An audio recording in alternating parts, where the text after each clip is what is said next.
අද අපි කතා කරන්න යන්නේ වතාරු ගැන. මෙයා පන්තියේ බීටි ක්වීන් වෙන අයිකගේ පස්සෙන් අවුරුදු 2ක් තිස්සේ පිස්සෙක් වගේ යනවා. හැමදාම උදේට මුළු ඉස්කෝලේටම ඇහෙන්න අයිකා මම යට ආදරේ කියන එක තමයි මේගේ රස්සාව. අයිකට නම් ඉතින් මේක මල වදයක් වෙනවා. හැබැයි එක දවසක් වතාරුගේ ඔළුවට බෝලයක් වදින්න යනවා. ඒ වෙලාවේ එයාට හොඳ සිහිය එන්නේ. එයාට හිතෙනවා මම මේ මොන විකාරයක්ද කරන්නේ? මම වගේ සාමාන්‍ය කෙනෙක්ට මෙච්චර ලස්සන කෙනෙක් කවදාවත්ම හම්බෙන්නේ නැහැ කියලා. එතනින් පස්සේ වතාරු සම්පූර්ණයෙන්ම වෙනස් වෙනවා. එයා අයිකගෙන් ඈත් වෙනවා. ඒත් අයික නම් හිතන්නේ ඒක තවත් වතාරුගේ උපක්‍රමයක් කියලා.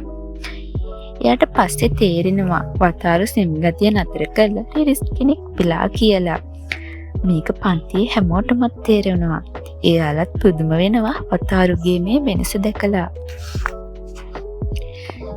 විවේක වෙලාවේ වටාරු වෙනද වගේම තමන්ගේ පස්සෙන් ඒ කියලා අයික හිතුවා. ඒත් වටාරු නම් අයිකව ගණන් ගන්නවත් නැතුව එතනින් ගියේ. වටාරු තමන්ව නොසලකා හැරීම නිසා අයිකට නොසන්සුන් බවක් දැනුනේ. වෙනදම් නම් වටාරු ඇයට කැමට ආරාධනා කරත් අද එහෙමුනේ නෑ. අයිසාවා නම් ගැහණු ළමයා ළඟට ආවා. ඔවුන් දෙදෙනා හොඳින් දන්නා අය නොවුවත් ඉතා සමීපව කතා කළා. ඊළඟ දවසෙත් අයිසාවා වටාරු හම්බ වෙන්න පන්තියටම ආවා. වටාරු දැන් අයිකා හැර වෙනත් ගැහණු ළමයෙක් එක්ක ඉන්න එක දැක්ක යාළුවා හුඟක් පුදුම වුණා. මේක දැක්ක අයිකාට ගොඩාක් දුක හිතුණා. වටාරු දැන් වෙන ගැහැල් ළමයෙක් සමග ඉතා ළඟින් ඇසුරු කිරීම ගැන නම් අයික හිටිය ගොඩක් දුකින්. ක්‍රීඩා වෙලාවේදී අයිකගේ හොඳම යාළුවා අශීට වටාරු හම්බ වෙන්න ගියා. අයිසාවා ඇගේ පෙම්වතාගෙන් වෙන් වුණ එක අයිසාවා වතාරුට කිව්වා. ඇය වතාරුට ලං වෙන්න හේතුව මොකක්ද කියලා දැනගන්න වතාරුට කුතුහලයක් ඇති වුණා. පහුවදා අයිසාවා හමු වූ විට ඇය තම වෙන්වීමට හේතුව වතාරුට පැහැදිලි කළා. ඇගේ පෙම්වතා ඇයට කියලා තියෙනවා ඇය තමන් කැමති වර්ගයේ ගැහණු ළමයෙක් නෙමෙයි කියලා. ඒක නිසා අයිසාවාගේ හිත ගොඩක් රිදුණා. ඇගේ කතාව ඇහුවට පස්සේ වටාරු ඔහුගේ අතීත අත්දැකීම් ඇය හා බෙදාගත්තා. අයිකා හමු වීමට පෙර වෙනත් කෙනෙකු විසින් වටාරුව ඉතාමත් දරුණු ලෙස ප්‍රතික්ෂේප කර තිබුණා. තත්ත්වය තවත් නරක හතට හරවමින් ඔහු ඒ කාලයේ කැමති වෙලා හිටපු ගැහණු ළමයාගේ පෙම්වතා ඇවිත් වතාරුට පාර දීලා ඔහුව බිම ඇදලා දැම්මා. අන්න ඒ වෙලාවේ තමයි අයිකා හදිස්සියෙම එතනට මැදිහත් වෙලා ඒ අයට බැන වැදිලා ඒ ප්‍රශ්නය විසඳුවේ. එදා Tamanගේ හදවත බිඳිලා අසරණ වෙලා හිටපු මොහොතේ අයිකා කරපු උදව්ව නිසා වතාරු ක්ෂණිකව ආදරයක් කරන්න පටන් ගත්තා. මේ කතාව වතාරුගේ කටින්ම අහන්න ලැබුණාම අයිසාවාගේ හිතට ලොකු සහනයක් වගේම සතුටක් දුන්නා. ඒ නිසා ඇය ආයෙත් කවදාවත් වතාරුගේ ජීවිතයට බාධාවක් වෙන්නේ නැහැ කියලා පොරොන්දු වුණා. පාසල අවසන් වුණාට පස්සේ අයිකා හදිස්සියෙම වතාරුගේ නිවසට ගියේ ඔහුට ඇත්තටම මොකද වුනේ කියලා අහන්නයි. මොකද ඔහු මෑතකදී ඉඳන් අයිකගේ පස්සෙන් එන එක සම්පූර්ණයෙන්ම නතර කරලා තිබුණා. අයිකගේ ප්‍රශ්නයට පිළිතුරු විදිහට වතාරු තමන්ගේ හිතේ තිබෙන හැඟීම් අයිකට පාපොච්චාරණය කළා. ඒත් ඒ වෙලාවේ අයිකා ඔහුව පිළිගන්න බැරි වුණ නිසා අයික ආයෙත් ඔහුව ප්‍රතික්ෂේප කළා. අයික ඒ ප්‍රතික්ෂේප කිරීම නිසා වටාරු විශ්වාස කළේ ඔහු අයිකාගෙන් ඈත් වෙලා ඉන්න එක අයිකට කරන උදව්වක් කියලා. ඔහු පන්ති කාමරයෙන් පිටතට ආවේ ඒ ගැන කල්පනා කරමින්. එතකොට හදිස්සියම වගේ චිනමියා කියන ජ්‍යෙෂ්ඨ ශිෂ්‍යාව හම්බුණා. වටාරු ඇගේ මිතුරියක බිය ගැන්වූ බව ඇයට පෙනී ගිය නිසා ඇයට ඒ ගැන වටාරු සමග සාකච්ඡා කිරීමට අවශ්‍ය වුණා. චිනමියා කියන්නේ පාසලේ විනය කමිටුවේ ඉතා ප්‍රසිද්ධ සභාපතිවරියක්. ඔවුන් උපදේශන කාමරයේදී කළ සංවාදයේදී වටාරුට ඇගේ මිතුරිය කෙරෙහි කිසිදු නරක අදහසක් නොමැති බව සිනමියාට ඒත් ගියේ.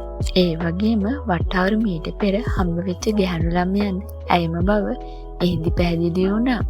විනය කමිටුවේ වෙහෙස මහන්සි වී වැඩ කරන සමාජිකාවක් ලෙස ඇය ඇගේ රාජකාරි ඉතා හොඳින් ඉටු කිරීමට ප්‍රසිද්ධයි. කොහොම වුණත් ඇය තුළ ඇති විශ්වාසය නොමැතිකම නිසා කුඩා වැරැද්දක් පවා ඇයව දැඩි ලෙස බයට පත් කළා. ඒ මොහොතේදී සිනමියාට අසරණ බවක් දැනුණා. යූට උදව් කරන්නේ කොහොමදයි ඇය වටාරුගෙන් උපදෙස් ගත්තා. යූගේ උරහිසට තට්ටු කරමින් ඇයව දිරිමත් කළොත් ඇයට සහනයක් සහ විශ්වාසයක් දැනී කියා වටාරුෙහිදී යෝජනාවක් ඉදිරිපත් කළා. වටාරුගේ උපදෙස් වලින් පස්සේ සිනමියා වටාරුගේ නම ඇහුවා. නමුත් ඇය සමග වැඩිදුර සම්බන්ධයක් ඇති කරගන්න වටාරු මං කැමති වුණේ නෑ. ඒ නිසා වටාරුගේ නම වෙනුවට ඔහු තමාගේ මිතුරාගේ නම පවසා ඇයව මඟ හැරියා. ඊළඟ දවසේ වටාරුගේ වැඩිමහල් සහෝදරිය වන්නේ කේයි පාසලට අවශ්‍ය බඩු කිහිපයක් රැගෙන එන ලෙස වටාරුට කීවත් ඇය හදිස්සියෙම එම තීරණය වෙනස් කර බඩු ටික තමාම රැගෙන යාමට තීරණය කරේ වටාරුට අයිකා සමග පාසල් යාමට අවස්ථාවක් ලබා දෙන්න. ඔවුන් දෙදෙනා පාසලට පැමිණි වහාම විනය කමිටු සභාපතිනිය පන්තියේ ඉතා කෝපෙන් සිටින බව අශීඩා හුන්ඩිකි සිනමියාට වටාරු උපදේශන කාමරයට කැඳවීමට අවශ්‍ය වී තිබුණා. වටාරු ලබා දුන්නේ බොරු නම නිසා ඇය දැඩි අපහසුතාවයට පත් වෙලා හිටියේ. වටාරු එහි ගියාට පස්සේ තමන්ට බොරු නමක් ලබා දුන්නේ ඇයිදයි ඇය ප්‍රශ්න කළා. විනය කමිටු සභාපතිනිය තම සැබෑ නම දැන ගැනීම තමන්ට අවාසනාවක් ගෙන දෙන බවට වටාරු තර්ක කළා. ඔහුගේ පිළිතුරු ගැන ඇය කලකිරුණත් ඇය ප්‍රධාන ප්‍රශ්නයක් කරගත්තේ නැහැ. නමුත් තම මිතුරාගේ නම මෙලෙස භාවිතා කිරීම වැරදියයි ඇය වටාරුට පැහැදිලි කර දුන්නා. කොහොම වුණත් ඇය වටාරුව කැඳවීමට සැබෑ හේතු වුණේ නම් ඔවුන් දෙදෙනා අතර තිබූ වැරදි වැටහීමක් ඉවත් කර ගැනීමටයි. මීට පෙර දිනක බරති ලේඛන තොගයක් රැගෙන යන විට වටාරු ඇගේ ඇඟේ හැප්පී තිබුණා. ඒ මොහොතේ ඔහුට උදව් කිරීමට දුන් යෝජනාව මුසලකා හැරීම ගැන ඇය පසුතැවිලි වුණා. පසුව වටාරු නැවත පන්තියට පැමිණෙන විට අයිකා වටා මිතුරන් රොක් වී ඉන්නවා ඔහු දුටුවා. අයිකා තම බාල සහෝදරිය වන අයගේ පින්තූරය මිතුරන්ට පෙන්වමිනේ හිටියේ. එම පින්තූරයේ දුටු මිතුරන් ඇය වටා රොක්වින් ඇගේ සහෝදරියගේ ලස්සන ගැන වර්ණනා කරන්නට වුණ. මේක දැක වටාරු සතුටු වුණා. තමා එහි ගියොත් ඒ අයිකාට බාධාවක් වුණ ඇතැයි සිත ඔහු ඔවුන් සමග එකතු වීමට මැලි වුණා. අවසානයේ ඔහුටද වෙනත් වැඩක් සඳහා එතනින් පිටත් යාමට සිදු. වටාරුගේ සහෝදරිය වන කේයි ශිෂ්‍ය සභාවේ උපසභාපතිනිය ඇය වටාරුව ශිෂ්‍ය සභා කාමරයට කැඳවා ගිම්හානි නිවාඩුවෙන් පස්සේ පැවැත්වෙන පාසල් උත්සවයේ ලිය කියවිලි කටයුතු සඳහා උදව් කරන ලෙස වටාරුට බල කළා. මේ අතර අයිකා තම නැගණිය වන අයිරිගේ පින්තූර පෙන්වීමෙන් පසු ඇගේ මිතුරියන් අයිකාගේ නිවසට යමට දැඩි කැමැත්තක් දැක්වුවා. වටාරුද තමා සමග පැමිණෙනු ඇතැයි ඔවුන් බලාපොරොත්තු වුණා. නමුත් අයිකා වටාරුට පැවසිය තම නැගණියට ඕනෑවට වඩා ලං නොවෙන ලෙස. වටාරුවේ වැරදියට වටහාගෙන සිටුවේ තමන්ට අයිකාගේ නිවසට පැමිණෙන්න එපා කියා කිව් බවයි. නමුත් ඇත්ත වශයෙන්ම අයිකාගේ අදහස වුණේ නම් ගිම්හානය පැමිණෙන විට වටාරුට තම නිවසට ආරාධනා කරන්නයි. ගිම්හාන් නිලැඳුනේ සැරසී සිටින අයිකාව දැකපු වටාරු මොහොතකට මෝහණයට පත් වුණා. ඇය එතරම්ම ලස්සනට පෙනුණා. නමුත් ඇය අසලට ගියොත් ඇගේ මනෝභාවය විනාශ වේ යයි බියෙන් ඔහු ඇය ළඟට ළඟා වීමට අකමැත්තක් දැක්වුවා.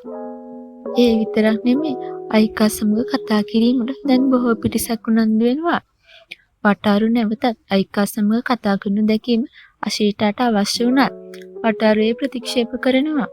ඔහු විශ්වාස කරන්නේ තමන් ඇයගෙන් ඈත්ව සිටීම ඇගේ මේ යහපතට හේතු වන බව.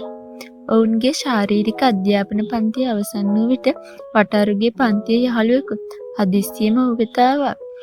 මෑතකදී නිවාඩුවක් ගත කළ වටාරුගේ මිතුරෙකු ඔහු අයිකාගේ නිවසට ගිය විට ගත් ඡායාරූපයක් වටාරුට පෙන්වුවා. එම ඡායාරූපය දැක වටාරු ඒ සසගිගේ බාල සහෝදරයාට යවූ අතර ඒ දැක්ක ඔහුට දැඩි ඊර්ෂ්‍යාවක් දැනුණා. ඒ ඔවුන් අතර තම වැඩිමහල් සහෝදරයා කෙරෙහි තිබූ දැඩි සෙනෙහස නිසා. ටික වේලාවකට පස්සේ කරන්නට වඩා නොමැති බැවින් එදින ශිෂ්‍ය සභා කාමරයට පැමිණීම අවශ්‍ය නොවන බව පවසමින් වටාරුට තම සහෝදරය වන කේගෙන් පණිවිඩයක් ලැබුණා. ඒක නිසා වටාරු දිවා ආහාරය රැගෙන පන්ති කාමරයේ තනියම ආහාර ගනිමින් හිටියා. කොහොම වුණත් ඔහුගේ මිතුරෙකු වන යමසාකි හදිස්සියෙම ඔහුට කැම්පට ආරාධනා කරා. එතන සිටි තවත් ගැහැණු ළමයින් කීප දෙනෙකු වටාරුගෙන් අයිකා සමග ඇති සම්බන්ධය ගැන ඇහුවා. මෑතක සිට ඔවුන් අතර වෙනදා මෙන් වාද කරගනු නොදකින නිසා ඔවුන් එහෙම ඇහුවේ. එවිට වටාරු වහාම පැහැදිලි කරේ තමන් අයිකා ජීවත් වන නිවස පවා නොදන්නා බවයි. ඒ ඇසු යහළුවන් වටාරුට විහිළු කරමින් ඔහුව අසාර්ථක ස්වාමි පුරුෂයෙක් ලෙස හැඳින්වුවා. අපි ගෙනාපු පළවෙනි එපිසෝඩ් එක මෙතනින් ඉවරයි. අපේ දෙවෙනි එපිසෝඩ් එක අරන් එනවා. ඒ නිසා අප සබ්ස්ක්‍රයිබ් කරලා තියාගන්න. ලයික් එකකුත් දාන්න. නැත්නම් ඔයාලට දෙවෙනි එපිසෝඩ් එක මිස් වෙයි. බයි.